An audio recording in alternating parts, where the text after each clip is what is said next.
Hello, bienvenue à tous.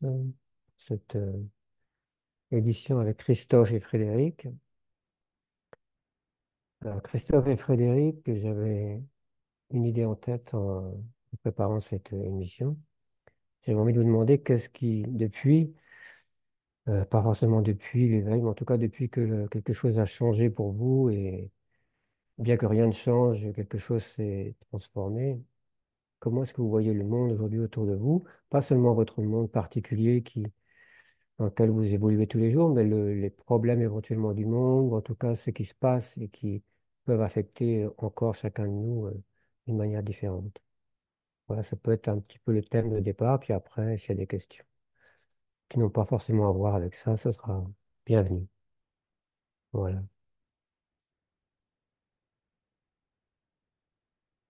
Donc vous choisissez l'un ou l'autre.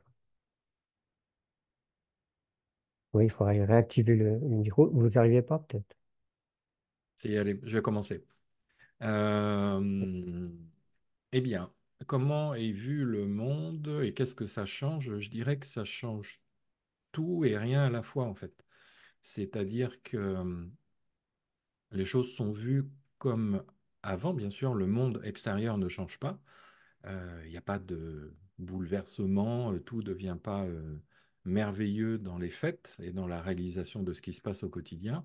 Mais par contre, c'est la perception que l'on a de ce qui se passe qui est radicalement, totalement bouleversée. C'est-à-dire que là où on voyait les choses, les situations, les scènes, les personnes avec nos conditionnements, avec nos croyances, nos peurs et tout notre bagage, en fait, qui souvent est très très lourd, eh bien là, on voit les choses simplement comme elles sont. Le mot simplement, je pense on va le prononcer pas mal pendant l'émission parce que c'est vraiment le mot qui fait résonner quand tous les nœuds et tous les masques qui sont partis, c'est que tout apparaît dans la plus grande simplicité de ce qui est, en fait.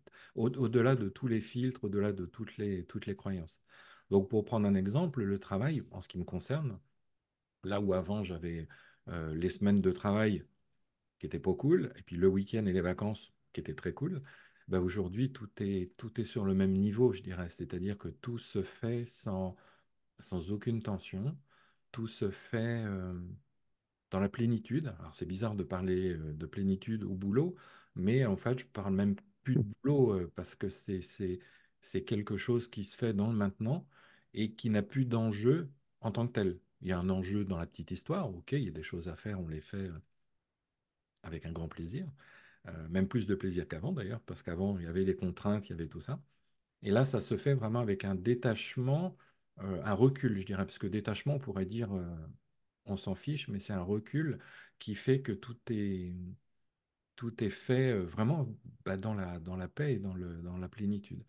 Alors c'est assez particulier et spécial pour moi parce que toujours vécu le travail avec beaucoup de stress par rapport à mes tensions, par rapport à la timidité, par rapport à la peur de l'autre que j'avais, des conflits et des choses qui peuvent arriver dans le travail. Et, euh, et là, bah, c'est fini tout ça. Donc voilà, ça c'est le changement, je dirais, radical.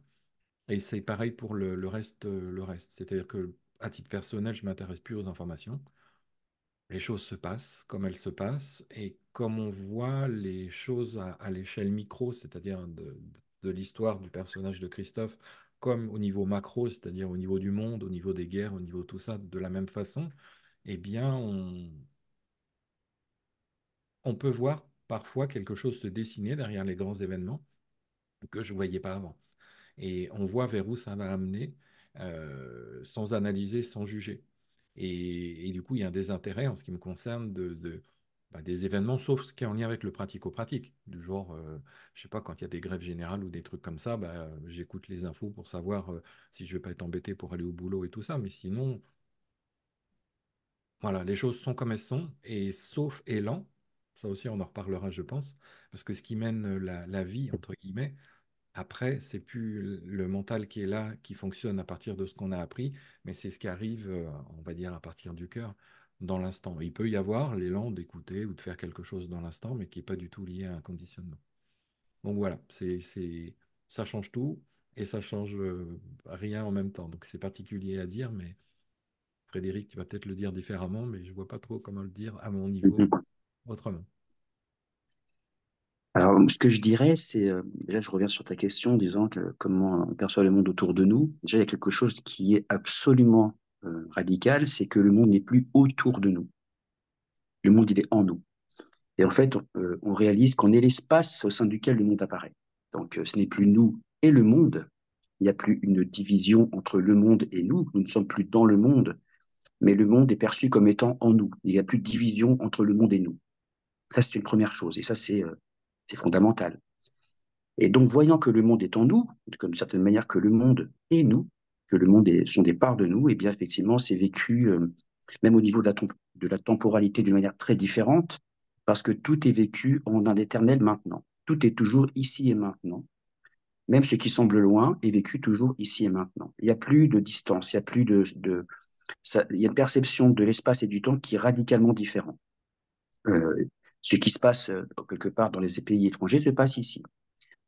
Ce qui peut être projeté plus loin se passe toujours ici. Tout est toujours ici. En fait, on est la vastitude de l'ici et maintenant.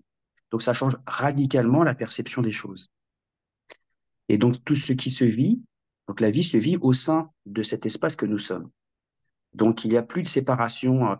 Ce qui se fait, alors, Christophe parlait d'élan tout à l'heure. Alors, moi, j'aime bien ajouter à élan, élan de vie, parce que la notion d'élan, il peut y avoir plein de choses derrière les élans, plein de choses.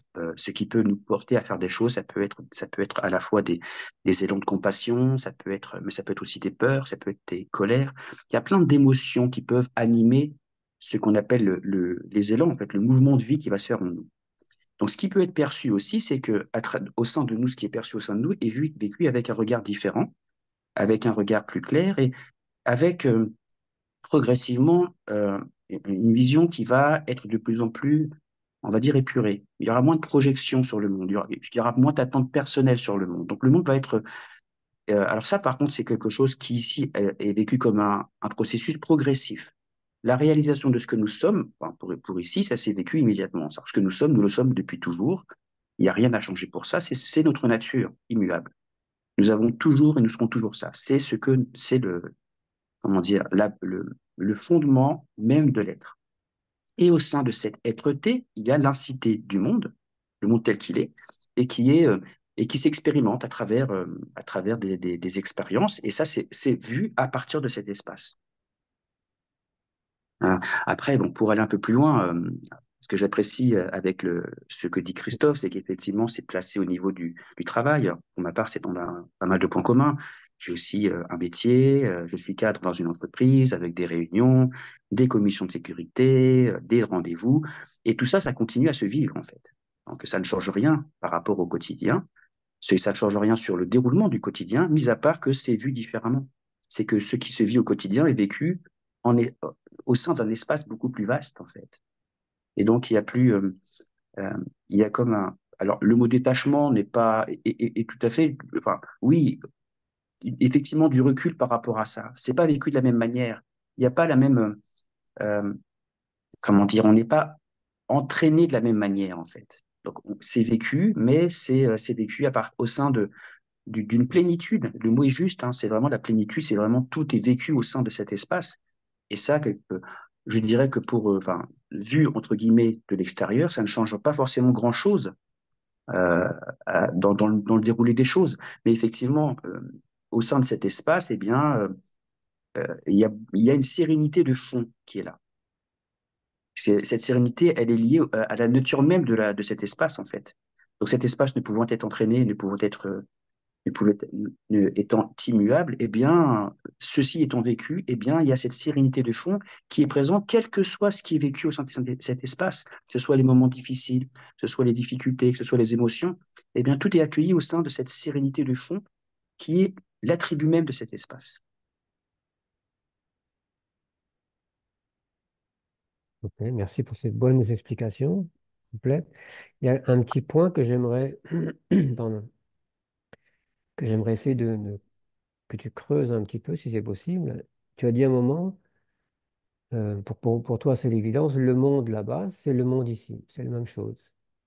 Comment est-ce qu'on peut peut-être pas comprendre, puisque c'est pas une question de compréhension, mais en tout cas, essayer en tout cas ici, essayer de comprendre en fait comment est-ce que, puisque géographiquement, c'est pas la même chose, Mhm. les gens qui sont là-bas sont pas les mêmes, qu'est-ce qui est commun à ce qui est là-bas?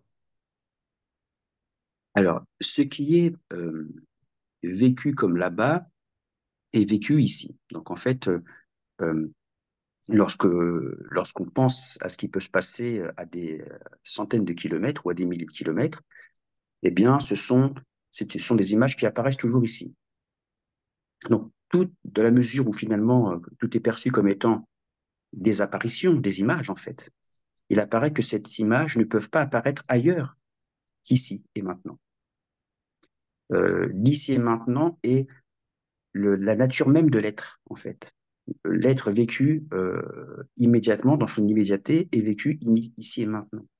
Donc, ce qui peut être des projections sur ce qui se passera plus tard, des souvenirs de ce qui se sont passés hier, ce qui s'est passé hier, ce qui peut être une visualisation de ce qui se passe dans tel pays, se passera toujours ici et maintenant.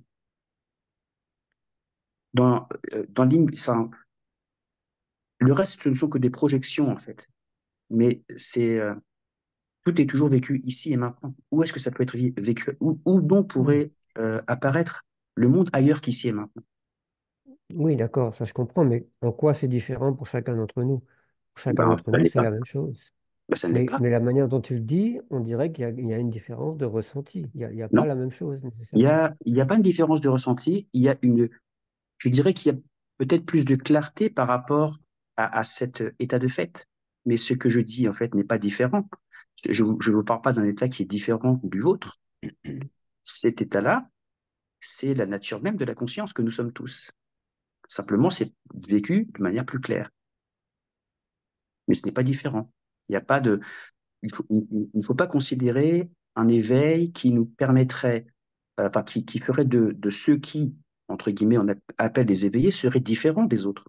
Je, il n'y a rien, il n'y a aucune différence entre Christophe, Frédéric, Jean-Pierre et toute autre personne. La conscience, elle est faite pareil. Elle est, comment dire, elle a les mêmes attributs, en fait. La réalisation, c'est simplement un regard plus clair, on va dire, sur ce qu'est la conscience et sur ce que nous sommes véritablement. Mais nous sommes Alors, tous la même alors, chose. arrêtons-nous à plus clair. Qu'est-ce que c'est plus clair? Eh bien, d'une manière, enfin, sans qu'il y ait l'intermédiaire des pensées, de l'interprétation, du mental. Donc, en fait, on va visualiser, on va interpréter, en fait. Le mental va interpréter ce qui est perçu en y mettant des distances, en y mettant de l'espace, en y mettant du temps. Alors que lorsque c'est vécu d'une manière plus immédiate, eh bien, ces notions-là apparaissent comme des interprétations mentales. Mhm.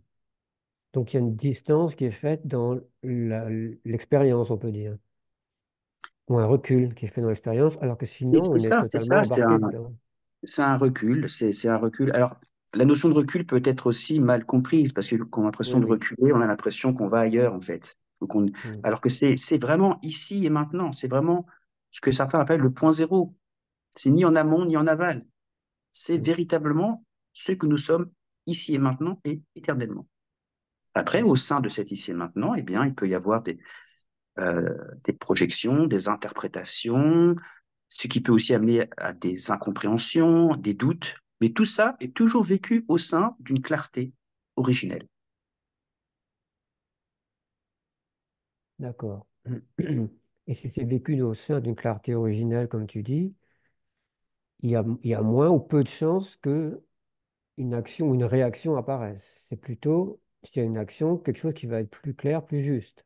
On peut dire ça comme ça Mais de toute façon, toute action et toute non-action apparaît au sein de cet espace, on va dire, de cette vacuité.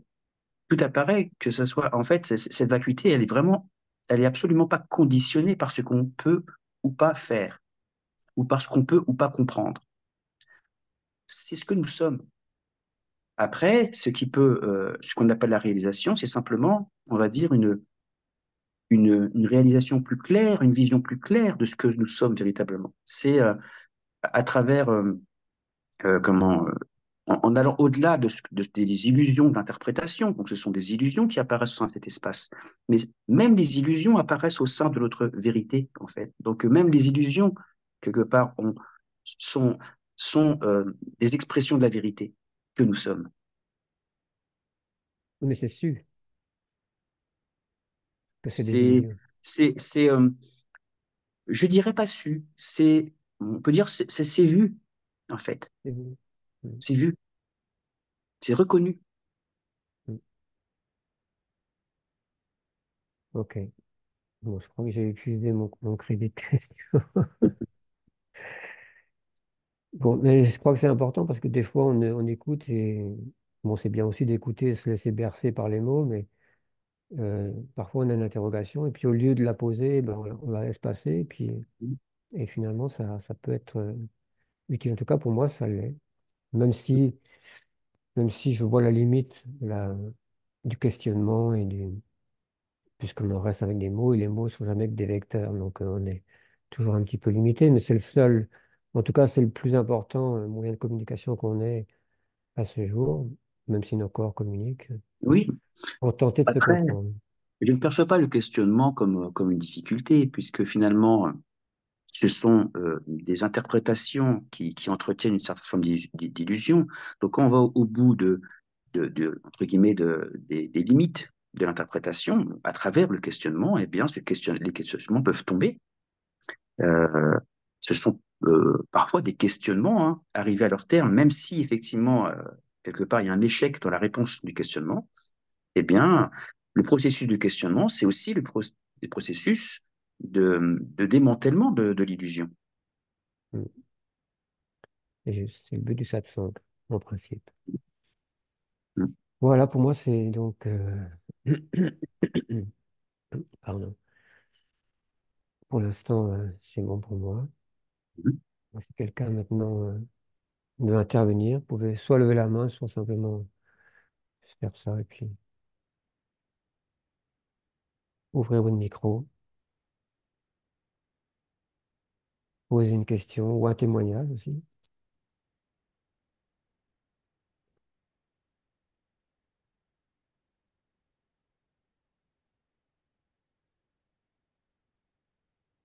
J'avais l'impression que j'avais plus de questions, mais en fait, il y en a toujours une Ouais, qui se niche quelque finalement, part. tu voulais commencer Toujours. par un temps de silence. Le temps de silence, il arrive tout seul.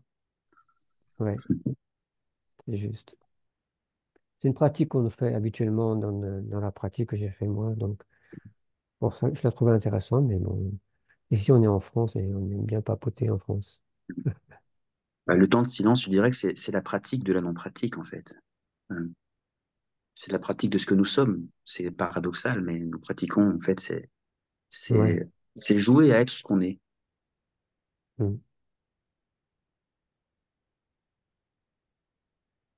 Et c'est l'occasion aussi peut-être en nourrissant ce moment de silence, de voir davantage justement ce qui est silence et ce qui ne l'est pas, ou ce qui paraît ne pas l'être.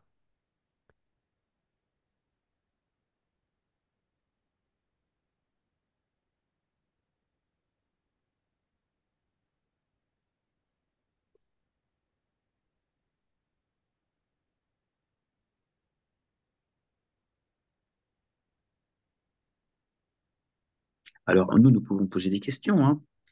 Comment, Oui. ce que partage Christophe et ce que je viens de partager, comment c'est reçu? Comment c'est perçu? Est-ce que quelqu'un pourrait nous dire voilà, comment c'est reçu?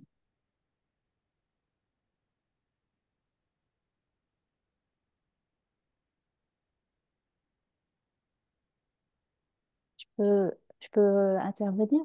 Bien sûr.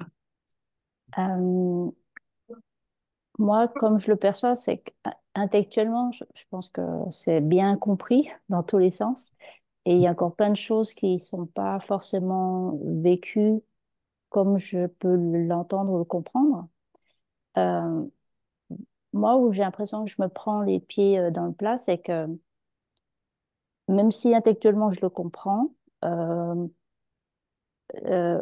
j'ai souvent entendu comment on a la conscience. Voilà, si on vit une situation, c'est que la conscience qu'on a, on l'a créée.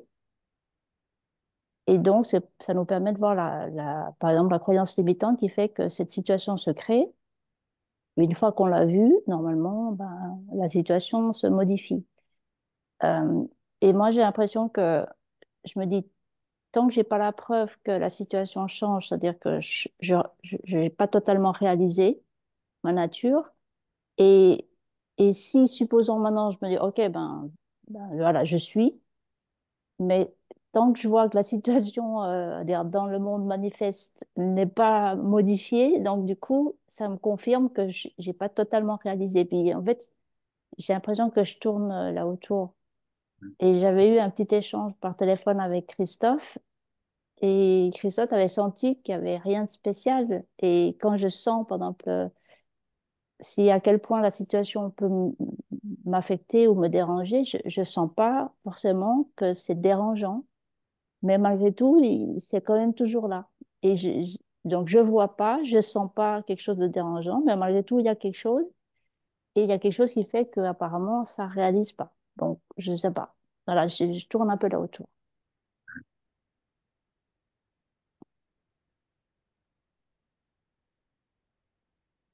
Est-ce que tu veux répondre, Christophe?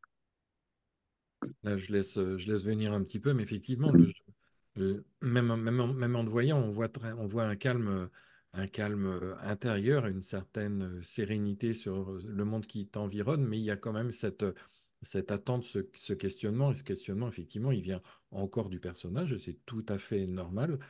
Et surtout, faut l'accueillir, c'est-à-dire qu'il est le bienvenu, ce questionnement. Mm. C'est, faut le voir comme étant un questionnement, et non pas comme étant une fin en soi ou une interrogation sur ce qui potentiellement pourrait être. Et là, en faisant ça, tu mets du temps dans le maintenant, quelque part. Tu crées du temps, et en créant du temps, bah, tu crées de l'attention déjà à la base. Si tu te projettes sur un endroit, entre guillemets, ou une temporalité différente de maintenant, tu crées de la crispation, déjà. Donc, rechercher la paix ultime et la détente ultime avec de la crispation, bah, c'est pas forcément la meilleure Mm. méthode. Et puis, surtout, comme tu disais tout à l'heure, tu te prends les pieds dans le tapis, quelque part. Donc, faut vraiment le... Et c'est ça qui est pas évident quand on est habitué pendant 30 ans, 40 ans, 50 ans à fonctionner avec un mental qui est tout le temps dans la projection, à simplement rester maintenant. Et ça, c'est un superbe exercice de vivre le maintenant le plus possible. Alors, Mhm. ça paraît pour le mental, c'est complètement nul et ça sert à rien. Et on a d'autres choses à faire que penser au maintenant. C'est ce que le mental essaie de nous faire croire. Mais en fait, c'est hyper puissant parce que ce fonctionnement va petit à petit prendre la place de l'ancien fonctionnement.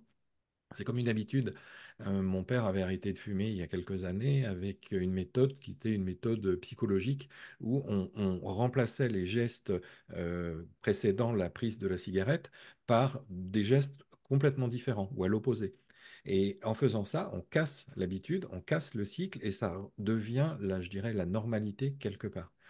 Eh bien, en goûtant le maintenant, en goûtant la paix le plus possible, ce qui est ce qu'on est au départ, à la base, et depuis toujours, mais qu'on ne ressent pas forcément, petit à petit, ça va devenir... c'est la réalité. Alors, ce que je dis, c'est là où les mots sont un peu limités, c'est que on va le ressentir, voilà, on va le percevoir. Cette paix qu'au début, on essaie de cultiver de façon un petit peu artificielle en disant, bon, bah, c'est bon, tout va bien, je vis le maintenant, tout est OK. Petit à petit, ça va prendre la place du fonctionnement mental, et alors que c'est ce que t'es. Mais c'est juste une petite gymnastique qui vise dans l'instant à remettre les choses euh, je dirais même pas comme elles sont parce qu'elles le sont déjà. Donc c'est ça qui est assez rigolo, enfin rigolo quand on le regarde de l'extérieur, parce que quand je te vois, je vois une grande paix intérieure, si tu veux, je vois pas de torture interne qui t'empêcherait de pas comprendre et réaliser des choses. Je vois pas non plus un mental sûr démesuré, mais des fois il suffit d'une petite question, d'une petite attente. L'attente, ça aussi, c'est Mm. l'attente, tu projettes. Donc, Ouais, à c'est ça. partir du moment où tu resteras dans l'attente, tu vas freiner. Voilà, tu vas freiner un petit peu. Même si on freine rien tout est maintenant et tout est fait. Tout est déjà fait. C'est là où c'est frustrant et je peux comprendre quand tu l'entends. Mais voilà, c'est ça, c'est cette temporalité. Tu crées de la temporalité, en fait, tu crées de l'attention et reste maintenant. C'est vraiment bête, ça. Oui, mais il y a peut-être plus efficace ou non? En fait, à un moment, je me demandais même, est-ce que je suis vraiment maintenant ou je suis Cécile qui pense être maintenant? Puis même là, j'avais un doute. Je me disais, mais en fait, qu'est-ce que ça veut vraiment dire finalement être maintenant? Est-ce que je suis vraiment maintenant ou il y a encore quand même bah, cette perception du moi, le personnage qui se dit, ben voilà, maintenant je suis tranquille et je suis maintenant. Et comment, à la limite, on peut distinguer ça? T'as pas à le distinguer parce que tu es maintenant, tu resteras maintenant et tu as toujours été maintenant, même si tu pensais ne pas l'être. Le maintenant, c'est ce Ah, que tu es. On parle de maintenant, on parle de moi, on parle du tout, de la conscience, on parle de la paix, on parle de l'amour, ça, c'est ce qu'on est. On peut dire un milliard de mots, c'est ce qu'on est. Et ça, tu l'es. On l'est tous. J'ai été stressé, méga tendu pendant 45 ans, 50 ans même, on pourrait dire. J'étais maintenant. Sauf que mm, à aucun, pendant très très peu de temps, enfin même rarement avant mes 50 ans, je l'ai perçu. Et pourtant, ça l'était. C'est vraiment comme... j'ai posté à un moment une vidéo, je crois, sur Facebook d'un monsieur qui était daltonien et qui voyait le monde en noir et blanc. Et ses petits-enfants lui avaient offert des lunettes qui permettaient justement aux daltoniens de voir la vie en couleur. Et ce monsieur a explosé en larmes et il a vu le monde tel qu'il était réellement. Et encore réellement, c'est mm, on va dire dans le film. Alors que lui, pour lui, le monde, c'était tel qu'il le voyait en noir et blanc et c'était sa réalité. Pourtant, les autres qui voyaient le monde, je dirais, avec les couleurs entre guillemets normales, qu'on pourrait dire, on pourrait faire l'assimilation avec les personnes qui sont débarrassées des illusions et des croyances, bah, eux le voyaient tel qu'il était réellement. Tu vois un petit peu la chose. On mm, est ce maintenant. C'est même pas on est dans le maintenant, c'est on est ce maintenant. C'est encore plus profond que ça. Le maintenant, c'est vraiment ce qu'on est. Et, et au départ, effectivement, que tu dis, c'est le personnage qui pense au maintenant. Ok, ça marche dans un premier temps, dans la mesure où le personnage, tu vas pas le faire disparaître. Ce serait cool, mais ça marche pas comme ça. Le personnage est qu'une illusion, et à un moment, quand j'en sais rien et personne ne le sait, et toi encore moins, il va se passer quelque chose. Et, et ok, là, et ce qui est rigolo, c'est que quand ça se passe, tu te dis, mais c'était toujours là, en fait. C'est ça qui est rigolo, c'est de voir ce retournement. Et là, tous les schémas, moi, je me suis dit, mais qu'est-ce que j'étais bête pendant 50 ans de me torturer pour des choses qui étaient hyper simples. Mais ça, on n'y peut rien. C'est des conditionnements, c'est vu. Il n'y a pas 50 000 façons. Il faut les voir tranquillement, puis le plus paisiblement possible, parce que dans l'histoire, effectivement, ça remue un petit peu, semble-t-il. Mais dans tout ça, c'est vraiment que de la paix, que de l'amour, c'est que ce qu'on est. Et si ça te pousse, effectivement, sans vouloir te rassurer, euh, Frédéric dira ce qu'il voit, mais je vois une grande paix enfin, qui est là, quoi, parce qui est là chez tout le monde, de toute façon. Mais là, toi, je vois pas de cristallisation, de gros trucs qui est là, qui empêche. Si ce n'est ce petit questionnement, et des fois, c'est le petit grain de sable qui est là et mm. qui bloque la machine. Donc, cool. D'accord, merci. Ce que j'ajouterais, c'est lorsque on imagine qu'il s'agit d'atteindre un état particulier, eh bien, on trouvera toujours des raisons pour penser qu'on n'est pas dans cet état.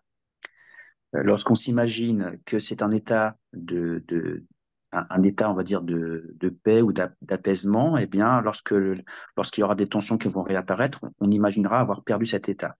Ce qui donne le sentiment d'un aller-retour. Alors que le maintenant ne fait aucun aller-retour. C'est la tension qui peut, elle, faire des allers-retours sur des projections ou sur ce maintenant.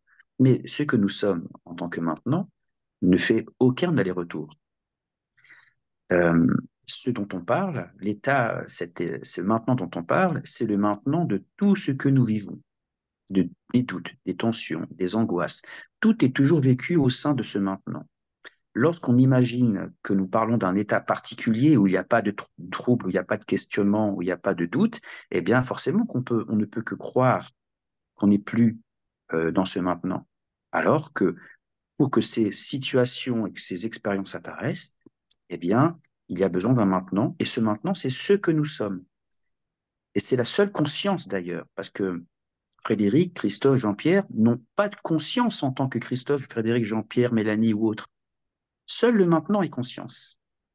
Et la réalisation, c'est de voir que seul le maintenant est conscience et que nous sommes ce maintenant, avant d'être toute autre chose. Ouais, mais le fait de voir, ben, là, on décide pas non plus quand ça veut vraiment voir comme ça, parce que c'est pas que je le veux pas, hein, parce on voit bien que c'est pas personnel, mais bon, je constate juste que ben, ça voit pas encore comme ça. Alors, qu'est-ce que ça ne voit pas encore, en fait? Ben, que je suis pas que ce personnage qui vit cette vie, ce quotidien, etc. Que, que ce que je suis oui, se vit pas à travers cette forme uniquement. Voilà, je dirais ça. Donc, tu vois, tout ce que tu viens d'exprimer, tout ce que tu viens de témoigner est vu. Sinon, tu ne pourrais pas en parler. Mhm. Tu vois? Oui, Et donc, c'est vu par quoi? C'est vu par qui? ça, je peux pas répondre. Ah ben, peut-être pas le formuler, mais Oui, on peut l'observer. oui. Voilà. Et entre guillemets, je reste avec ça. Je m'arrête là, je veux dire. Je ne veux pas chercher à sentir ou à percevoir qu'est-ce qu'il perçoit. Oui. Qu'est-ce qu'il perçoit? Alors, c'est tellement absolu que qu'on sait même pas si on peut, il faut dire qui ou quoi.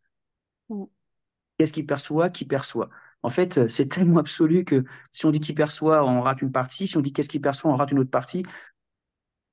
Voir la perception elle-même, on va dire. Voilà. Mm. De la voir pour ce qu'elle est. De voir le maintenant pour ce qu'il est. Et en fait, voir la perception pour ce qu'elle est et voir le maintenant pour ce qu'il est, c'est la même vision. C'est le même constat. Ouais. Je crois que je cherche, il y a quelque chose qui cherche à comprendre ou à conceptualiser ça. Mhm. Et donc, je pense que bah, c'est là où je me dis que je me prends les Oui. pieds dans le plat. Mm. Là, j'échange actuellement avec une personne qui est dans cette frustration de se dire oui, mais le monde ne peut être qu'interprété. Alors, où est la vérité dans tout ça? Je perçois bien que la seule vérité, c'est celui qui perçoit. Ben oui, l'image qu'on peut donner.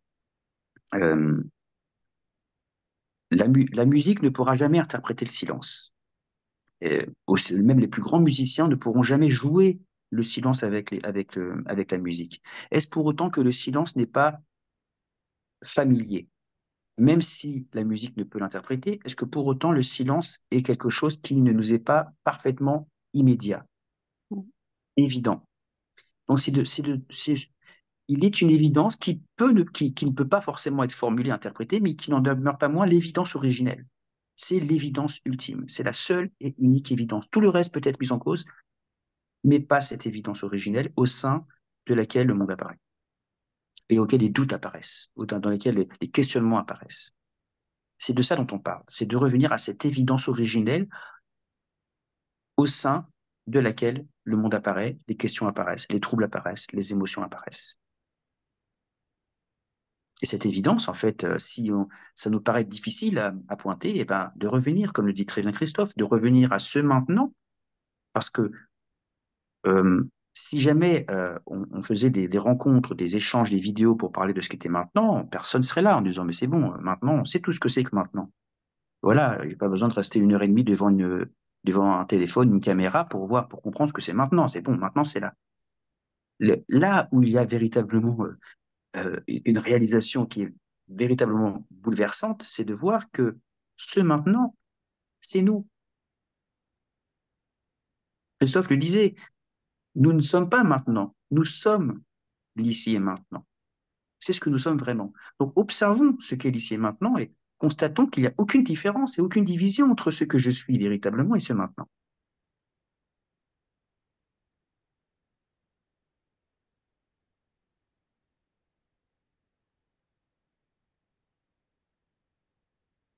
Et Ok, quelles que soient les circonstances. ok. Je vais, Est-ce qu'il y a... je vais faire J'ai avec juste... ça. Oh, merci Cécile. Je vais juste peut-être compléter un peu la question, ou en tout cas dire ce qui vient pour moi, et après on va prendre Anne. Euh,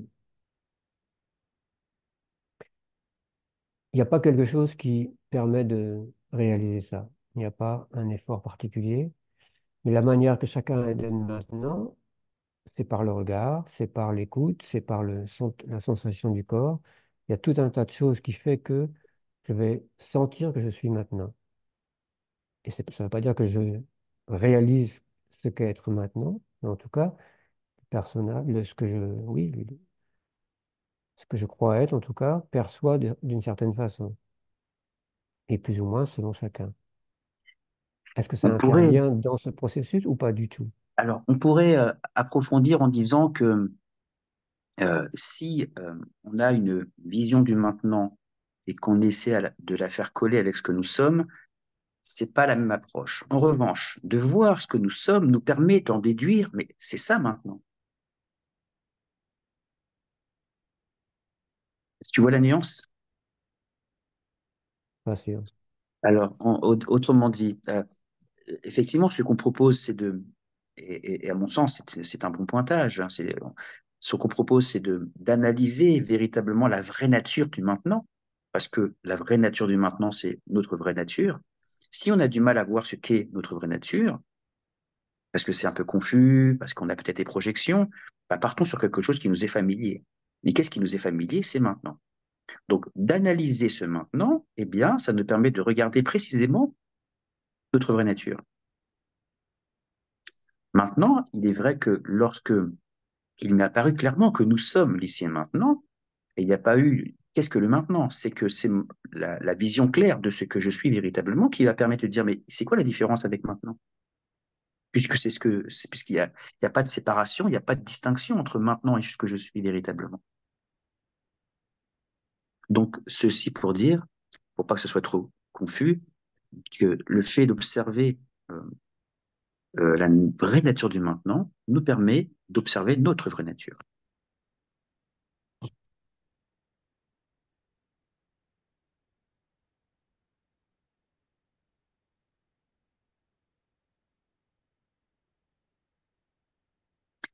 Merci. Le volcan lève la main. Oui, c'est Anne la prochaine. Voyez, je vais essayer de. Bonjour. Bonjour Anne. Bienvenue, Anne. Bonjour. Je voulais juste apporter, enfin, je voulais apporter mon témoignage de ce qui se vivait, puisque pendant longtemps, en fait, j'ai cherché à l'extérieur, voilà, pendant plusieurs années, et j'avais en fait besoin d'avoir aussi une preuve que, de ce que était l'éveil, la réalisation. Et puis, euh, et puis, je me suis rendu compte que ça crée toujours une tension. De- Et du coup, j'ai fait de l'investigation sur ce que je ne suis pas, ce qui m'a plus parlé. Euh, Notamment, j'avais besoin justement, de me prouver que je n'étais pas le mental. Et j'avais besoin aussi, en fait, comment dire, de vivre le fait que je n'étais pas aux commandes, en fait, de ce qui se vivait. Et j'ai eu la chance de lire un livre de Ramesh Balsekar, qui, c'est la base de son enseignement, en fait, c'est l'investigation. J'ai beaucoup aimé quand il dit chaque soir, prenez 20 minutes à la fin de votre journée, si possible avec un verre de whisky, et regardez si tout le long de votre journée, c'était vraiment vous, en fait, aux commandes. Et, euh, et je me suis aperçue que aussi, plein de fois déjà, dans ce qui s'était vécu, par exemple, j'ai déménagé, on a acheté une maison il y a 3 ans, et à l'issue du déménagement, il y avait quelque chose qui m'avait frappée, c'était de me dire, mais j'ai l'impression qu'on n'a pas déménagé. En fait, ça s'est fait tellement tout seul que... et ça m'avait frappée alors que j'étais dans une recherche, mais pas dans une recherche aussi intense. Et c'est revenu, en fait. Après la lecture du livre, j'ai dit, mais c'est vrai qu'il y a tellement de fois, alors que j'étais pas en recherche spirituelle, où je me suis dit, mais c'est dingue, euh, il y a des choses qui se sont faites, et j'ai vraiment senti que enfin, ça m'avait pas coûté, quoi. Il y avait pas, c'était, c'est drôle en fait. Je trouvais ça assez drôle, mais je n'y avais pas vu, comment dire, ce que je vois en fait aujourd'hui. C'est-à-dire la vie qui est à l'œuvre. Et, euh, et c'est vrai qu'aussi cette notion de d'ici et maintenant, euh, je cherchais en fait, c'est pareil, il y avait un mot qui m'agaçait, c'était le mot de l'émerveillement. En fait, j'entendais tout le monde tout le temps dire je suis émerveillée, et je me dis, je voyais pas en quoi c'était l'émerveillement. Et aujourd'hui, je perçois en fait que, en effet, le fait que on, comment dire, chaque seconde, c'est quelque chose en fait qui est créé quoi. Enfin, en fait c'est en ça où je vois l'émerveillement. En fait, c'est que il y a et en fait il y a tout ça en fait qui est créé chaque seconde.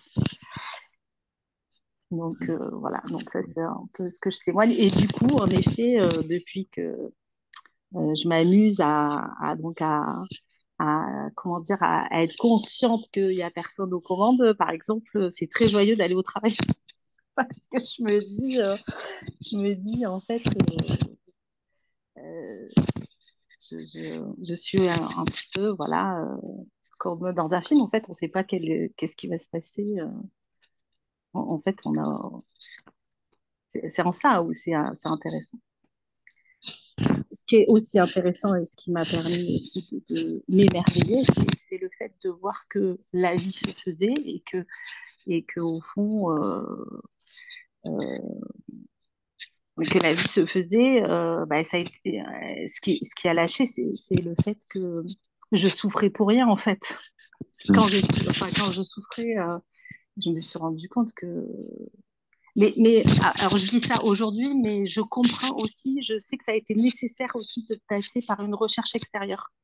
Parce que, enfin, moi personnellement, j'ai eu besoin d'aller aussi voir dans mon histoire personnelle que j'avais créée, que je me racontais, les choses qui avaient été souffrantes, des valeurs qui n'avaient pas été respectées. Donc, tout ça, en fait, ça a été très long, mais je me dis, c'est dans mon histoire à moi, ça a été tellement nécessaire. C'était vraiment, pour moi, enfin, je vois bien que c'était le processus. Euh, c'est qu'en fait, chacun a sa propre histoire. Il y a des personnes qui ont des éveils spontanés. Moi, pour ma part, la recherche a été tellement, enfin, ça a été tellement un élan de joie et parfois aussi de souffrance, mais c'était nécessaire en fait. Euh, C'était nécessaire en fait, de savoir précisément, en fait, chirurgicalement, de savoir ce que j'étais, quelle a été voilà, mon histoire, et tout ça. Ça a été très. Enfin, je sais que c'était pas parfait pour moi.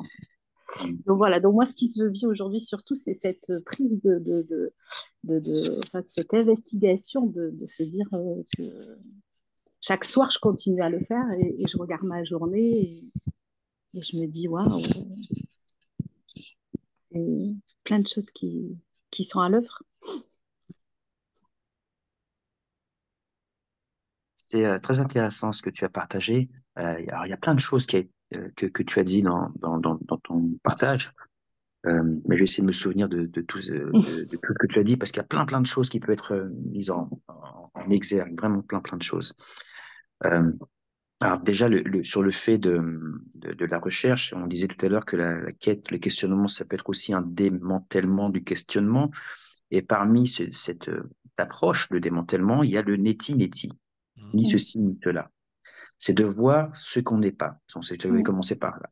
Donc cette approche-là, eh bien, permet une fois qu'on a démantelé tout ce qu'on n'est pas, eh bien, il ne restera que ce qui ne peut pas être démantelé, et c'est ce que nous sommes. Donc c'est véritablement dans l'effondrement le plus total de ce qu'on croit être que se révèle comme ayant été toujours là ce que nous sommes véritablement et qui ne peut pas être démantelé. Et là, on peut refaire le parallèle avec le maintenant. On peut tout démanteler, ça restera maintenant, toujours maintenant. Donc, c'est dans l'effondrement et dans les ruines les plus totales qu'apparaît ce qui ne peut pas s'effondrer. Ramana disait, voyez ce qui passe et observez ce qui demeure. Donc, cette approche-là, c'est celle que tu as vécue à travers, c'est ça, un démantèlement. Et toutes les expériences enfin, tous les questionnements qu'on peut avoir, la quête spirituelle, vise à, comment dire, à démonter toutes ces croyances pour ne laisser apparaître que ce qui est au-delà de toute croyance et ce qui vit toute croyance d'ailleurs, ce qui expérimente, ce qui est Mm. au-delà de la croyance ou de la non-croyance. Mm.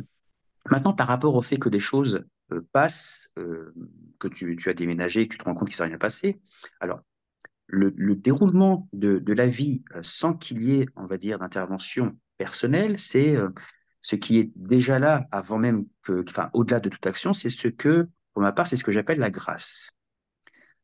L'émerveillement, on a utilisé ce terme-là, c'est la reconnaissance de la grâce. C'est de reconnaître qu'il y a une vérité qui est au-delà de nous-mêmes. Mm. En philosophie, alors il y a un questionnement qui est pourquoi quelque chose plutôt que rien? L'émerveillement, c'est quelque chose plutôt que rien. C'est en soi une réponse, en fait. C'est ce quelque chose qui vient nous sauter au visage, quelque part, si on peut parler dans ces termes-là, c'est ça quelque chose qui vient complètement nous bouleverser en disant, mais quelque chose plutôt que rien. Et ce quelque chose nous dépasse amplement en tant que personnage. Il y a une grâce d'être, une vérité inconditionnelle qui est là en amont de nous-mêmes. Et c'est ce maintenant. C'est ce qui fait qu'on peut même après, et de manière très légitime, utiliser le terme de divin. Parce que même si nous sommes d'accord, on entend beaucoup parler en ce moment de démystifier l'éveil. Ok, c'est vrai que l'éveil, c'est ce que nous sommes véritablement depuis toujours. Donc en soi, effectivement, il n'y a pas lieu de mystifier cela. Pour autant, cet ordinaire est un miracle. Et ça, c'est important de le dire. Cet ordinaire est un miracle. Et donc, waouh, waouh, quoi. Waouh, c'est je suis et waouh. Donc, il y a malgré tout une forme de, à défaut d'émerveillement, parce qu'on peut associer l'émerveillement en disant, ça y est, je suis tout le temps dans la joie, le bonheur, etc. Mais au moins un étonnement originel. Voilà. Mm. Je ne sais pas Et si ça te parle. oui, ça me parle, mais tu vois, bon, on se connaît, on s'est déjà eu en entretien. Et c'est marrant que tu parles de démystifier parce que j'ai eu besoin à un moment donné aussi de En fait, c'était trop une recherche spirituelle. Et en fait, j'ai eu besoin de revenir à une recherche très simple, de me dire, OK, je suis d'accord, je ne suis pas le corps. Je suis d'accord, je vois bien le mental. Tu vois, j'ai eu besoin, en fait, de démystifier Bien sûr. parce que, en fait, j'attendais les anges et les trompettes, quoi. Exactement. Tu vois, et en fait, ça a été un frein, en fait. Exact, absolument. Ouais. Ça, c'est important. Mais en Mm. fait, ça, c'est tout à fait absolument juste. En t'écoutant, m'est revenue la phrase de Mandamei qui disait qu'en fait, il fallait trouver la perle inestimable. Cette perle inestimable, euh, ce miracle, il est dans l'ordinaire. Donc, si jamais on veut, quelque part, si on cherche, comment dire, de transformer l'ordinaire en miracle, ça marche pas. En revanche, en revenant au cœur de l'ordinaire, c'est Mm. là qu'apparaît véritablement un miracle qui est le Mm. miracle d'être, en fait. C'est un Mm. truc de dingue. Enfin, être, enfin, il y a pas le mot, quoi. Donc, mais pour ça, effectivement, si maintenant on va transposer quelque chose de miraculeux plus loin, ça Mm. marche pas. C'est Mm. de revenir à ce qui est véritablement ici, à ce qui nous est le plus familier, à ce qui nous est le plus intime. Mm. Et Et, et je vois sans, aussi, sans projeter quoi que ce soit sur ça. et Oui, je voudrais aussi partager parce que ça aussi, je pense que ça peut être un frein. C'est-à-dire enfin, moi, je croyais que les personnes qui étaient réalisées enfin, ne vivaient pas les émotions. Ouais, ne vivaient pas les émotions. Mais dans ma tête, c'était, ils ne souffrent plus. des Mhm. émotions. Et si tu veux, je me suis aperçue qu'il y avait toujours des émotions. Par exemple, il n'y a pas longtemps, euh, je discutais et j'ai été traversée par de la tristesse parce que j'ai un truc tout bête. J'ai été maman jeune et mes enfants sont grands, mais je me suis aperçue que il y avait des choses que voilà que je regrettais, mais bon, c'est comme ça. Mais voilà, mais la tristesse était là. Euh, mais c'était là, c'est passé dans l'instant de la conversation et ça, en fait, j'ai vu que, eh ben, que je la traînais pas, qu'elle était, Bien elle sûr. s'était manifestée juste dans l'instant de l'échange et c'est en ça où derrière il y a cette joie qui revient de se dire Voilà, que le exactement. processus en fait continue à se Ouais, faire. bien sûr. Et aussi en parlant là, et en t'écoutant, il y a quelque chose qui m'est revenu aussi dans mon histoire, là où j'ai vu aussi que la vie était à l'œuvre et que en effet, maintenant avec le recul, je te dis c'est un vrai miracle. Dans mon histoire, j'ai perdu ma mère jeune, j'ai perdu mon frère 18 mois après, mon frère aîné. Enfin, j'ai eu beaucoup de deuil, hein. J'ai plus que ma sœur aujourd'hui, j'ai perdu mon papa. Et je me suis aussi aperçue que, en fait, à chaque fois qu'il y a eu des deuils qui se sont présentés, où en fait, surtout que ça a été, pour deux, ça a été, la vie s'est arrêtée du jour au lendemain. Donc, on bascule, en fait, dans un nouveau scénario, quoi, du jour au lendemain. Et en fait, la vie fait. La vie fait Oui. les démarches, la vie prépare les obsèques, la vie. Mhm. Et c'est vrai que je l'ai vraiment remarqué dans ces moments-là de deuil. Enfin, chez moi, je ne sais pas chez les autres si ça a été le cas, mais chez moi, mais tu vois, ça, c'est venu il n'y a pas longtemps, en fait. Oui, Je me suis dit, mais c'est vrai qu'en fait, bien tout sûr. se fait. Bien sûr. En On est fait, porté. Mm, vivre, c'est éprouver. Et même après avoir réalisé que tout est vécu au sein d'un vaste maintenant, vivre, ça reste éprouvé. Il y mm, a des émotions qui continuent à se faire, des expérimentations qui continuent à se faire, voire des nettoyages qui continuent à se faire. mm, La vie ne cesse pas de se faire. Les expériences ne cessent pas de se vivre. Vivre, c'est expérimenter. Vivre, c'est être, entre guillemets, mm, confronté. mm, Tout ça, c'est vécu au sein de ce maintenant que nous sommes. La différence, en fait, entre ce qui est vécu lorsque c'est vu ça et ce qui, lorsque c'est vu simplement, enfin, la seule différence, c'est que c'est vu comme étant au sein d'un vaste maintenant. Mm. Mais ça continue à se vivre.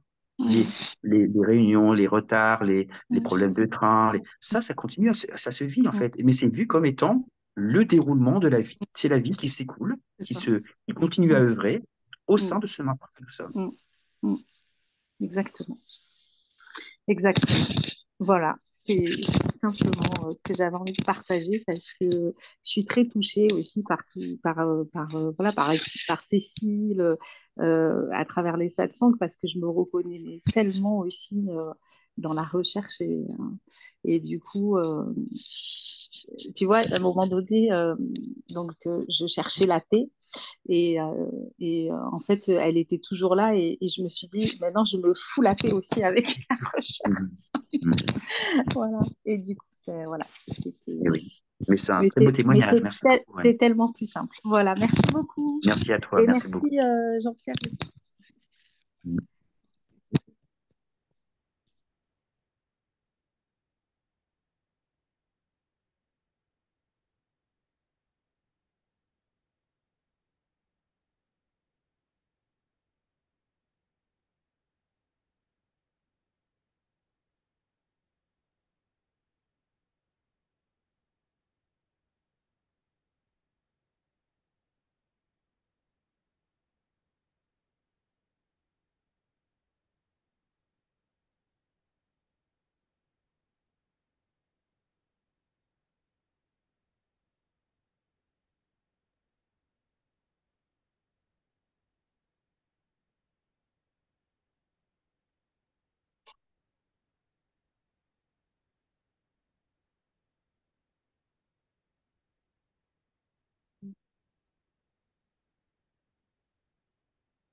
J'aurais une autre demande de démystification.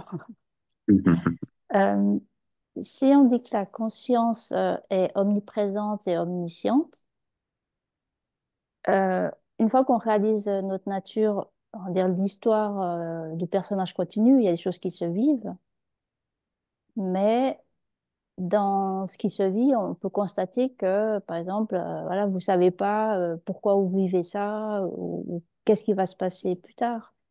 Alors, voilà, quand on dit que c'est omniscient et omniprésent, comment ça se fait que ça ne sait pas pourquoi ça vit ça, ou pourquoi, ou qu'est-ce qui va se vivre demain ou dans 3 ans, voilà. Alors, je peux commencer peut-être en disant que, effectivement, la conscience est bien omnisciente, sauf que, on peut aisément imaginer que tout savoir sur tout dans l'instant, c'est pas vivable. Ça m'est arrivé à un moment, de façon très très courte, d'avoir, c'était un moment à un certain moment de ma vie, j'ai appelé la grâce, mais c'est pas la grâce telle que je la vis aujourd'hui. C'était une grâce un peu compliquée à vivre parce que justement, j'avais un flot de connaissances. Alors, ça a peut-être duré, allez, on va dire 30 secondes, un flot de connaissances infini sur tout, en fait. Et quand cette expérience a pris fin, je me suis dit, waouh, mais je suis Dieu. En fait, qui savait, parce que j'avais l'image de Dieu comme savant tout et tout. C'est pas vivable. On peut pas vivre comme ça. Par contre, euh, en tant que conscience, on sait effectivement tout sur tout, mais quand c'est nécessaire et au moment, entre guillemets, où c'est nécessaire, et si c'est nécessaire. Donc, c'est ce qu'on peut appeler l'élan, c'est ce qui nous guide, ce qui nous mène au quotidien. C'est ce qui fait que dans des échanges, des fois que l'on a avec des personnes, eh bien, il y a des choses qui apparaissent pour aider quelque part, entre guillemets, la personne, entre guillemets, au corps, en face à comprendre des choses.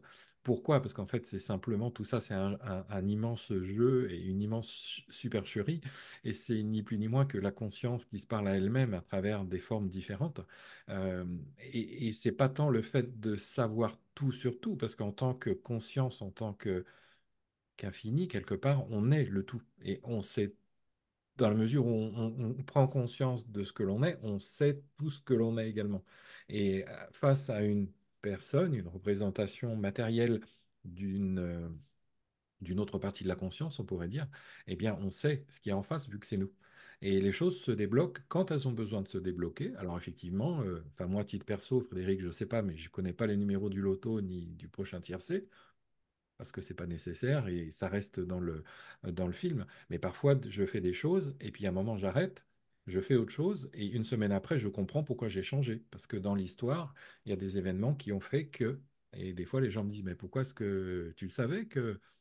Non, ça s'est fait dans l'instant et on le sait sans le savoir en fait. C'est pas un savoir mental qui est là, qui dit, alors il va se passer ça, machin, comme on peut l'imaginer dans des personnes qui ont des connaissances sur l'avenir.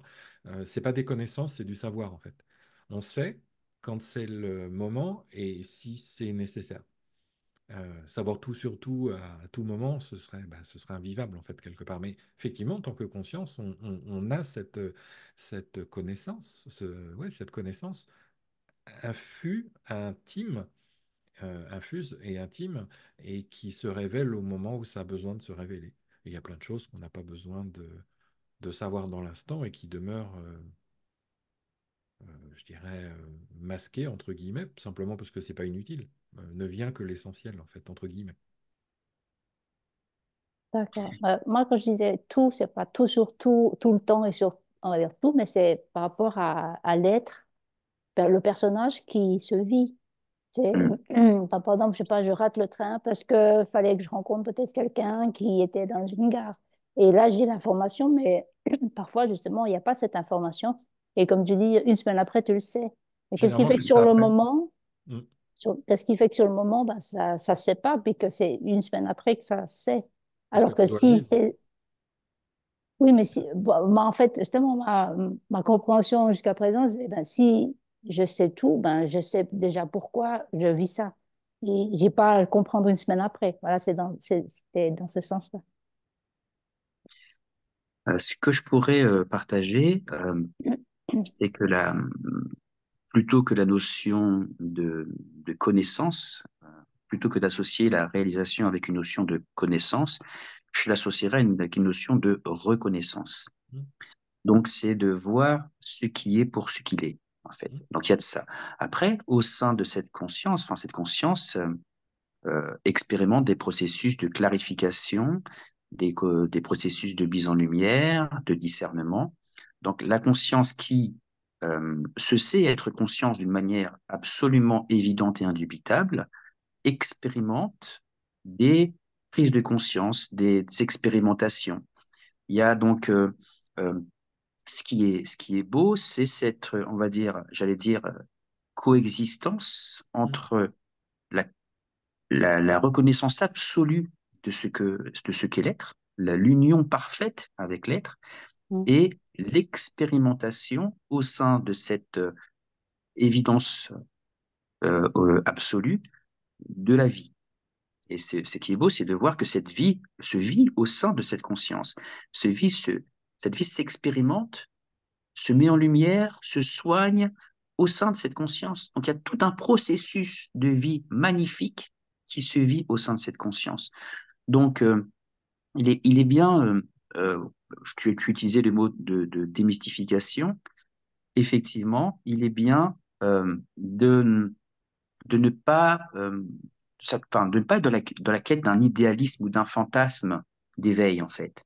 Mais l'invitation, c'est de reconnaître ce qui est pour ce qu'il est, et pas nécessairement de se projeter vers un état extraordinaire ou un état surnaturel. C'est vraiment de revenir, de reconnaître véritablement, et ça c'est profondément libérateur, de reconnaître véritablement ce que nous sommes de manière originelle, avant toute identification, avant toute pensée, avant toute attente. Et au sein de cet espace, eh bien, les expériences se vivent et c'est magnifique. La vie se vit au sein de cet espace, Ok, avec ses questionnements, avec ses zones d'ombre, avec ses doutes, avec ses clarifications. merci pour la clarification. Oui, c'est plus clair. Je t'en prie. Merci.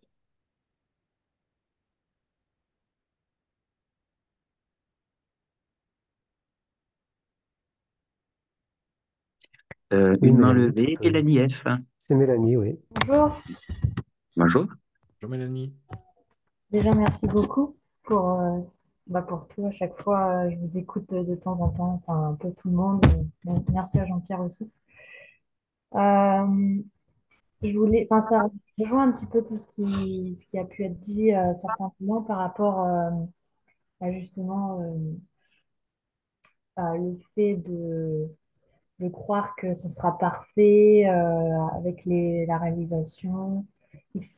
Et en fait, je me rends compte que j'ai encore je sais pas si c'est une croyance ou si en tout cas c'est une tension par rapport au fait entre le faire et le non faire. Quand je suis dans l'action, j'ai envie d'être dans l'inaction. Quand je suis dans l'inaction, enfin, en fait, il y a toujours comme une croyance que dans le faire, je vais perdre ce que je peux ressentir en étant dans le calme et oublier. Et en fait, à chaque fois, bah, c'est ce que tu disais déjà, Frédéric, sur les allers-retours. J'ai l'impression de faire des allers-retours et en fait, par exemple, demain, bah là, ça me crée vraiment une tension alors que c'était pas si présent tout à l'heure de me dire, j'ai pas envie d'aller travailler parce que je vais perdre tout ce que j'ai pu conscientiser pendant les vacances ou je vais, ah, ça me crée vraiment dans la gorge ouais, alors que j'ai pu voir que c'était tout le temps là, mais en fait, enfin, ouais, je veux pas le perdre et du coup, il y a une attente, je pense. Enfin, je sais pas. Spontanément, après, je laisserai Christophe dire ce qu'il en est, mais spontanément, ce qui me vient, c'est alors, ce dont tu parles, ça a été expérimenté aussi ici, hein, euh, il y a quelques années. Le jeune Frédéric a fait un ashram, est parti à l'ashram d'Art de tes Jardins, faire une retraite spirituelle. Alors pendant 3 jours, tout n'était qu'harmonie, bienveillance, amour, sérénité. Et donc, c'était forcément très agréable. Et ça a été agréable jusqu'au moment où l'ashram, enfin, que la retraite a pris fin. Et dès que Frédéric revient dans le quotidien, tout est violence, désharmonie, chaos. Et c'était violent, en fait. C'était vraiment, il y avait un choc thermique qui s'est fait en disant, waouh, j'étais tellement bien dans cet ashram. Et là, finalement, ça m'a confronté au monde. Et j'ai souvenir de m'être dit, si la paix à laquelle j'aspire n'est pas capable de supporter le monde, elle ne vaut rien. Et donc, après, donc ça a remis les pendules à l'heure, à savoir, ce à quoi j'aspire, c'est un état de paix qui n'est pas conditionné par les expériences, par ce qui est extérieur. Et l'approche que, pour ceux qui connaissent d'Arnaud Desjardins, passe par justement l'acceptation de ce qui est. Acceptation de ce qui est, c'est accepter de vivre tout ce qui se présente à nous, que ce soit agréable ou désagréable en fait.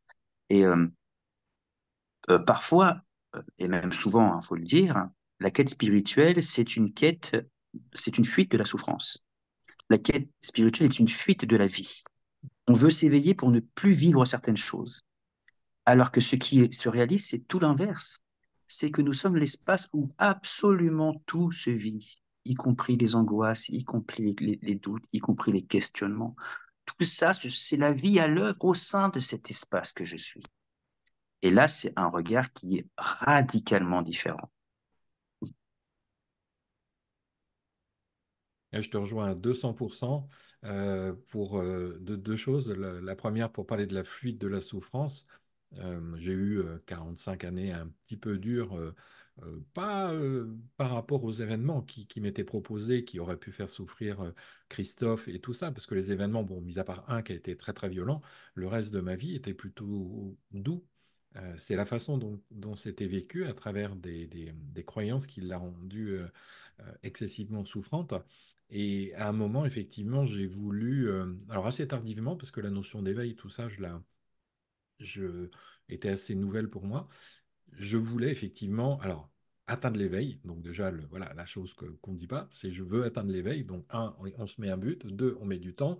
Et trois, on crée de la tension quelque part. Donc voilà, tout ce qu'il ne faut pas faire, ça fait partie de l'expérience. Donc c'est le bienvenu. Et pourquoi je voulais ça? Simplement pour plus souffrir.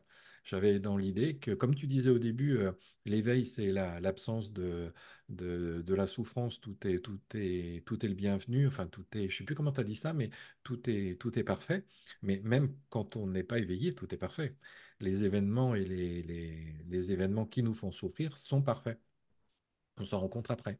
Quand on regarde en arrière, on se dit, bah, tel événement, et notamment mon gros burn-out que j'ai eu il y a 15 ans, c'est ce qui m'a permis de m'orienter, enfin, de m'orienter. Ça s'est offert à moi, ça s'est présenté sans que je fasse rien du tout. Et là, il y a des compréhensions qui ont été vues. Et là, après, le chemin s'est fait tout seul parce que j'ai lâché. Enfin, il y a un lâcher qui est apparu. C'est pas Christophe qui a lâché. Une décompression est apparue et j'en avais tellement ras-le-bol que bon, bah, j'étais prêt à mourir. Il se serait passé ce qui se passait. Rien à faire. Et c'est justement ce rien à faire qui chez moi, a tout fait, a tout changé. C'est-à-dire que là, j'étais dans, comme disait Frédéric, l'accueil de tout, y compris des choses qui étaient horribles et surtout des choses qui étaient horribles pour Christophe, alors qu'en fait, il n'y avait rien d'horrible, mais c'était les contre-coups de l'événement. Et, euh, et cet accueil, c'est c'est ce qui a permis au personnage de se délester de toutes ses croyances. Mais comme disait à très juste titre Frédéric tout à l'heure, moi, la quête de l'éveil au début, donc avant cet événement souffrant, c'était me réaliser pour plus devoir me réincarner. Parce que se réincarner, la vie sur Terre, c'est souffrant. C'est hyper souffrant, c'est merdique, c'est l'enfer. C'est voilà, on est sur Terre, c'est pour souffrir. Alors que non. Aujourd'hui, la vie sur Terre, je la vis comme étant magnifique, d'échanges, de rencontres, de situations qui ne se passent pas forcément comme elles étaient prévues de se passer, et c'est OK. Et tout est, il y a un mot que j'utilise bien aussi, c'est tout est fluide, même dans des dysfonctionnements, entre guillemets, ça c'est le mental qui qualifie ça de dysfonctionnement. Grosso modo, il attend ça, il y a ça qui se présente, donc c'est pas cool, c'est dysfonctionnel. Alors que non, tout est le bienvenu. Il n'y a plus ce regard, et qui étiquette. Le mental, il étiquette. C'est forcément bien ou c'est forcément pas bien. Mhm. Je dirais pas qu'après la réalisation, tout est bien, même si c'est quelque part ça, mais c'est que tout est comme c'est, plus. Et c'est neutre, mais un neutre dans la joie. C'est vrai qu'on dit, mais quand tout est vu comme c'est, il y a plus de souffrance, il n'y a plus de machin, c'est triste l'éveil, parce qu'il n'y a plus d'émotion. Ben non. Et je ne sais plus qui l'a dit tout à l'heure, je crois que c'est Cécile, il a dit dans Anne, dans ce renouvellement quotidien, il y a une joie infinie qui est là au quotidien, même quand ça ne se passe pas comme ça se passe. Et dans mon travail, il y a plein de choses qui ne se passent pas comme ça se passe, y compris des fois des événements qui peuvent être un petit peu durs. Je travaille dans l'accidentologie et des fois, quand je présente des dossiers sur des choses qui, dans l'histoire, sont un peu souffrantes. La dernière fois que j'ai présenté, j'avais un grand sourire. Et les gens m'ont dit, bah, Christophe, ouais, quand il présente des dossiers un peu compliqués, bah, il est toujours le sourire pour le présenter. Mais alors, maintenant, j'essaye de faire un petit peu attention pour pas que ce soit vu de façon, ils s'en foutent un petit peu dans le film. Alors que derrière, je veux dire, c'est vu comme ça et tout est vu comme ça, en fait. Et c'est ça la simplicité du maintenant. Et comme tu disais, pour rebondir, terminer sur ce que tu disais au début, faut pas attendre l'éveil pour voir que des bonnes choses, même dans les événements qui sont analysés comme étant négatifs, souffrants ou ça n'aurait pas dû arriver. Si, tout a vraiment une raison d'être. Et le fait de le voir depuis ce point extérieur à à la, au relatif, à l'histoire, au personnage, eh bien, ça le montre, ça le met en avant. Et ça va continuer à se reproduire. C'est pas parce qu'on a cette réalisation que tout va glisser, tout va être cool. Bien sûr que non. Il y a des choses de prévues. Hop, ça se passe pas comme ça. Ben, ok. Ouais, Et c'est normal. ça, je l'ai compris, Oui. mais je sais pas si je l'ai accepté en fait. Euh, Accepter ou Là, accueillir? j'ai compris parce que tout le monde le dit, donc en fait, mais je pense pas que Mélanie l'a accepté. ce que j'ajouterais, en fait, hein, et je rebondis enfin, sur ce que dit Christophe, et j'aime beaucoup la phrase qui est importante qu'il faut rappeler, c'est il ne faut pas attendre l'éveil pour. Ça, c'est indispensable. Il faut le comprendre. Mm. Ne pas se dire, une fois que j'aurai atteint l'éveil, tout sera réglé. Non. Ce processus d'acceptation, de réconciliation avec ce qui est, c'est un processus qui est progressif. Mm. Donc, qui peut être vécu, qui peut être vécu par, on va dire, j'allais dire par chacun, on peut dire comme ça. C'est un processus qui est progressif. Euh, le processus d'acceptation, euh, il se fait jour après jour. Il y a des mises en lumière qui ne peuvent pas se faire dans l'immédiateté parce qu'il y a besoin de certaines situations pour aller toucher ce qui a besoin d'être mis en lumière. Donc, si là tout de suite je dis, je vais observer, je vais tout mettre en lumière, ça fonctionne pas. C'est les expériences de la vie qui va nous confronter pour aller toucher ce qui a besoin à son instant, au moment voulu, de se mettre en lumière. Et ce processus d'acceptation de ce qui est, d'acceptation, en fait, c'est une image qui est souvent utilisée par les courants spirituels et qu'utilisait beaucoup Arnaud Desjardins aussi, c'est une ouverture progressive, en fait. Accueillir, ce que j'appelle accueillir, c'est l'attribut de notre vastitude. Donc tout est de fait accueilli. Et au sein de cet accueil, au sein de ce maintenant qui accueille, eh bien, il y a un processus d'acceptation qui se fait. J'accepte un peu plus, un peu plus, un peu plus, un peu plus, un peu plus. Ah, des fois, ça recontracte, mais après, ok. Alors, en fait, c'est ça, c'est une fleur qui s'ouvre. Alors, c'est une erreur de se dire, dès qu'il y aura la réalisation, tout sera accepté. C'est pas ça comme ça que ça se produit, en fait. Tout est vu comme accueilli, oui.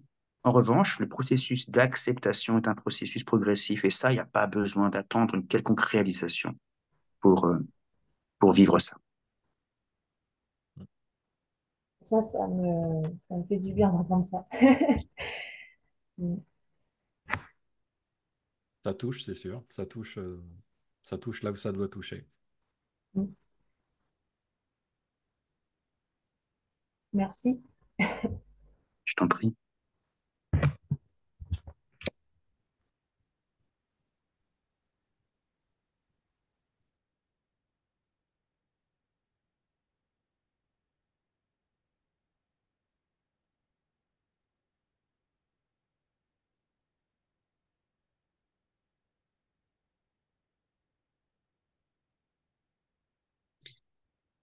j'approfondirais en disant, en clarifiant un point, quelque chose que j'entends souvent et à laquelle je ne suis pas en résonance. Alors, je partage ce point-là. C'est cette affirmation qui dit que de s'éveiller, que de se réaliser, c'est de voir qu'on est l'amour. C'est pas ainsi que c'est vécu ici. Le processus d'amour est un processus progressif qui demande des réconciliations, des relâchements intérieurs. Donc, c'est quelque chose qui se fait progressivement. Très bien réaliser, être le maintenant, sans forcément que, d'une certaine manière, je vais utiliser ce terme-là, mais que le cœur soit ouvert. Cette ouverture du cœur, elle se fait après au quotidien. Et ça, il n'y a pas besoin, encore une fois, je recite Christophe, d'attendre l'éveil pour ça. On peut être de plus en plus dans l'amour. On peut être de plus en plus dans l'empathie. On peut être de plus en plus dans la bienveillance au quotidien en allant rencontrer, comme le disait, je le répète souvent, je radote, comme le disait Rumi, il ne s'agit pas de trouver l'amour, mais de voir quels sont les obstacles à l'écoulement de l'amour.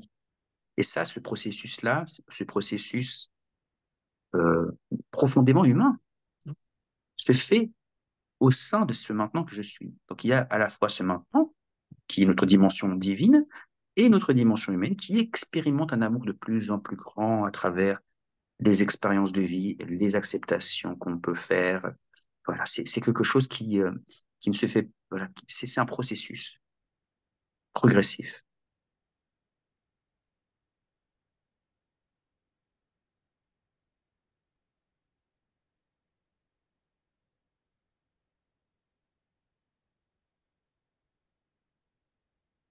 N'attendez pas l'éveil pour vivre.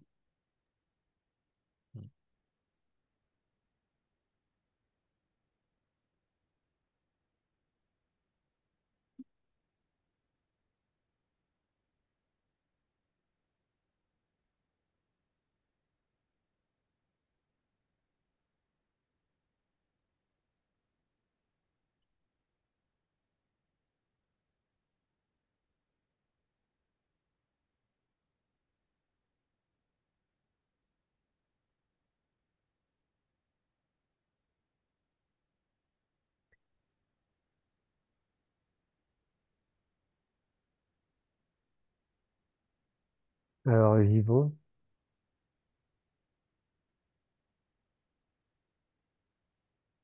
En fait, ce qui est le plus important, c'est qu'est-ce qui nous empêche de vivre et d'apporter une vigilance. Parce que quand on commence à se poser des questions, que parce qu'il y a un mal-être, qu'on a emprunté un chemin, quel qu'il soit, c'est parce qu'il y a cette vigilance qui vient apporter, pas forcément des réponses, mais en tout cas quelque chose de différent à ce qu'il y avait avant. Et peut-être de là, justement, le désir d'éveil, parce que la souffrance est trop importante. Mm. Exactement. Et on pourrait se demander qu'est-ce que c'est vivre. Quand c'est naturel, il y a des gens, ils ne se posent pas la question, qu'est-ce que c'est vivre, mais c'est pas forcément naturel pour tout le monde, en fait. Bien sûr, on va me dire, tout le monde vit, on a tous quelque chose, une histoire, mais il y a, et en tout cas, chez moi, ça l'a été beaucoup, et ça l'est peut-être encore, mais sûrement encore. Il y a des empêchements à vivre qui sont engrammés, dont on a plus ou moins conscience, mais qui ne sont pas encore totalement mis au jour, en fait, mis à jour, de telle sorte que ça continue, plus ou moins dans le fond, comme une rumeur, enfin, oui, comme une rumeur, un bruit de fond. Voilà comment Oui, moi je bien le sûr. vis en tout cas. L'éveil peut être un processus de contournement. La quête de l'éveil peut être un processus de contournement qui nous empêche d'aller vivre ce qui a besoin d'être vécu. Vivre, en fait, c'est vivre pleinement, c'est accepter de vivre toutes les dimensions émotionnelles, spirituelles, psychologiques qui ont besoin d'être expérimentées. Et donc, refuser de vivre, c'est refuser d'expérimenter. Oui, pleinement, parce qu'on expérimente de toute façon. On expérimente de toute façon, mais Mm. c'est une contraction. Le refus de vivre, c'est une contraction par rapport à ce qui a besoin d'être pleinement vécu et expérimenté. Vécu. Hein. Mm.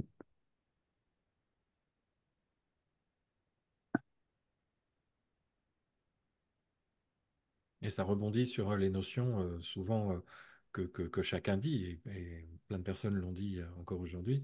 Je l'ai compris mentalement, mais ça vient pas. Et c'est Mhm. normal. La compréhension mentale, on peut lire des bouquins. Là, c'est Mm. du savoir. On peut lire tous les bouquins qu'on veut sur l'éveil, sur la paix, sur tout ce qu'on veut. Il faut que ce soit, alors on dit souvent ici, mais non, c'est de façon beaucoup plus infuse et beaucoup plus intime Oui, que ce soit compris. D'un point de vue beaucoup plus restrictif, je dirais, vous pouvez dire à un enfant autant de fois que vous voulez, mais pas la main sur la plaque, ça, tu vas te faire mal. Il a été prouvé que je ne sais plus combien de pourcents, mais 70% des enfants, ils vont mettre la main sur la plaque jusqu'à ce qu'ils se brûlent. Après, oui, c'est intégré, et après, ils ne mettront plus la main.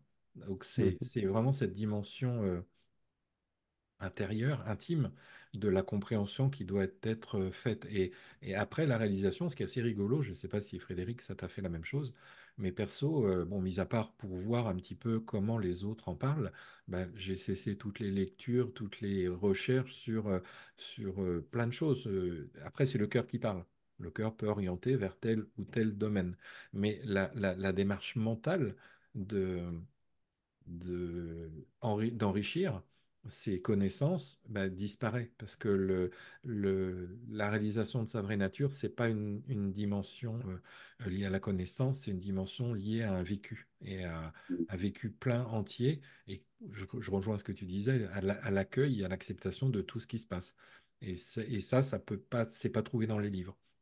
Et la seule absolument. façon de les faire émerger, et j'ai beaucoup aimé ton illustration de fleur, c'est d'ouvrir cette fleur complètement. Et ouvrir cette fleur, bah, c'est accueillir vraiment ce qui se passe et vivre pleinement les expériences qui nous sont proposées, entre nous, entre guillemets, nous sont proposées par nous également, parce que c'est une étape, c'est quelquefois, il faut mettre la main sur la plaque pour comprendre le pourquoi et comment de l'expérience. Et ça se révèle. Alors quand? Tout à fait. Quoi, c'est Alors, ce que j'aimerais ajouter, c'est que, effectivement, alors, il y a la compréhension et il y a l'assimilation. Donc, en fait, le fait de comprendre mentalement, c'est pas un problème en soi. Parce que parfois, la compréhension peut être les prémices après d'une assimilation. J'ai compris ceci, je ne l'ai pas encore assimilé. Bah, très bien. Bah, c'est l'expérience qui fait qu'après, ça sera assimilé et que ça ne sera plus que quelque chose de mental, mais une véritable, enfin, une véritable intégration de l'expérience. Donc, que ce soit compris mentalement, c'est bien. C'est bien que ce soit compris mentalement. Après, ce que vous avez compris, c'est que cette compréhension mentale ne suffit pas et qu'après, c'est l'expérience qui fait que cette compréhension sera assimilée et que ce ne sera plus une information de seconde main, mais une information de première main. C'est exactement ça. C'est quand on passe son permis de conduire, on a le papier, théoriquement on sait conduire. Maintenant, dans les faits, on ne sait pas conduire. On est toujours Mhm. attentif aux vitesses qu'on va passer, au fait de freiner, rétrograder, patati patata. Au bout d'un certain moment, on assimile le fait de conduire et après, on peut écouter la radio, parler à la personne à côté, faire d'autres choses et ça se fait, c'est assimilé. Et Exactement. c'est une image très limitante, mais c'est qui se rapproche un petit peu du fait d'assimiler. Ça devient Non, naturel quelque part. c'est une très Et belle image. c'est ça. Notre fils passe le permis en ce moment. On se souvient tous que quand on commençait les premières heures de conduite, après une heure, on était épuisé. Ça demandait tellement d'attention sur tous les gestes. Il Mhm. fallait à la fois penser à passer les vitesses, penser aux pédales, penser à ce qui se passe autour. Et c'était extrêmement épuisant. Et une fois que c'est assimilé, une fois que l'expérience elle est profondément intégrée, eh bien, on conduit sans y penser. Ce n'est même plus nous qui conduisons, ça C'est conduit, ça. en fait. Des fois, on se rend compte que, bah, ah, bah, tiens, je suis déjà arrivé ici. On se dit, bah, comment ça, les 10 dernières minutes, on s'en rappelle même plus parce qu'on était, bah, généralement, c'est qu'on est présent, on est en présence complète et ça se fait automatiquement. Et la vie fait naturellement, magnifiquement, automatiquement, sans forcément qu'on ait besoin de le conscientiser. Respirer, on respire tous. Combien de personnes ici ont pensé au fait qu'ils respiraient depuis qu'ils sont levés ce matin? Personne. C'est un processus naturel dans lequel on sait que ça se passe. On en fait, on lui fait confiance et ça se déroule naturellement. Et la vie, après, c'est vraiment comme ça. Euh, la vie se vit en fait. Et ça coule. C'est vraiment. Souvent, j'entendais l'image d'une rivière qu'on descend et qu'avant on est vraiment en contre-courant. C'est vraiment comme ça. Avant, je me débattais pour essayer de remettre la barque dans la bonne direction parce que je voulais aller là-bas. Et en fait, là, c'est vraiment pilote automatique. Là, c'est très. Quand tout est assimilé, tout est en mode pilote automatique, en fait. Et tout se Mhm. fait de soi-même. Parce qu'il n'y a plus de lutte, en Ah fait. non? Il n'y a plus de lutte, il n'y a plus d'effort. Voilà, c'est simplement la vie qui est reconnue pour ce qu'elle est. C'est effectivement la vie se vit, la vie s'écoule d'elle-même. Et il est vu qu'en fait, ben, qu'on ait cette vie, en fait, qu'on s'écoule avec cette vie, qu'il y a plus de séparation entre la vie et nous. En fait, c'est, voilà. Et quelque part, tout le chemin spirituel, pour dire ça dans ces termes-là, est cette réconciliation, cette réunification avec la vie. Pour le terme fluidité, c'est aussi un terme que j'utilise beaucoup, que j'aime beaucoup. Et cette fluidité, en fait, elle réapparaît lorsqu'il n'y a plus de contraction, lorsqu'il n'y a plus de résistance, en fait. Et donc, tout est déjà naturellement fluide. Mais cette fluidité réapparaît pleinement lorsqu'il n'y a plus cette résistance à ce qui est.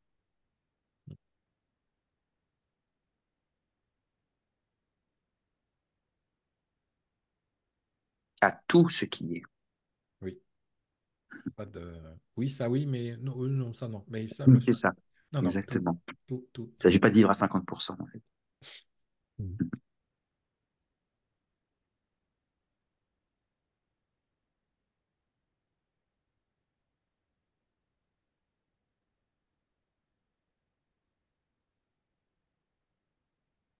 Bien, ben, je crois qu'on arrive au terme ce matin. S'il n'y a pas en tout cas d'autres questions, on va s'interrompre. Merci à tous Merci. Merci beaucoup.